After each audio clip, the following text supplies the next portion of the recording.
Hello friends, ఈ వీడియోలో టమాటా కుర్మా సింపుల్గా ఎలా ప్రిపేర్ చేయాలో చూపిస్తాను. ఫస్ట్ ఇలా కుక్కర్ పెట్టి ఆయిల్ వేసాక వేడెక్కనివ్వాలి.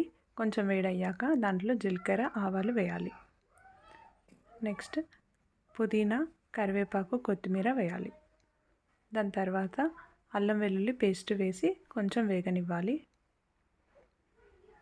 తర్వాత కట్ చేసుకున్న టమాటాస్ మీడియం సైజ్ కట్ చేసుకోవాలి. అవన్నీ వేసి కొంచెం వాటర్ పడుతుంది, వాటర్ వేయాలి.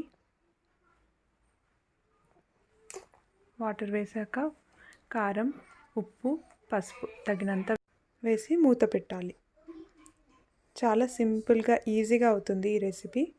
మీరు ఇంట్లో ఏది లేనప్పుడు ఓన్లీ టమాటాస్ ఉన్నప్పుడు టమాటా కుర్మా ఇలా ప్రిపేర్ చేసుకోవచ్చు.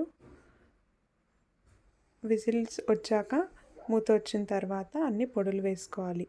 లైక్ పల్లి పొడి అండ్ కొబ్బరి పొడి, నూగు పొడి అవన్నీ వేసి కలపాలి. అంతే అండి, సింపుల్గా టమాటా కుర్మా రెడీ అయింది.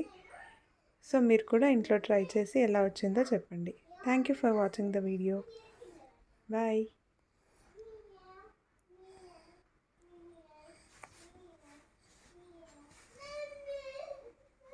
ఈ వీడియో నచ్చినట్టయితే లైక్ చేయండి, షేర్ చేయండి అండ్ సబ్స్క్రైబ్ చేయండి.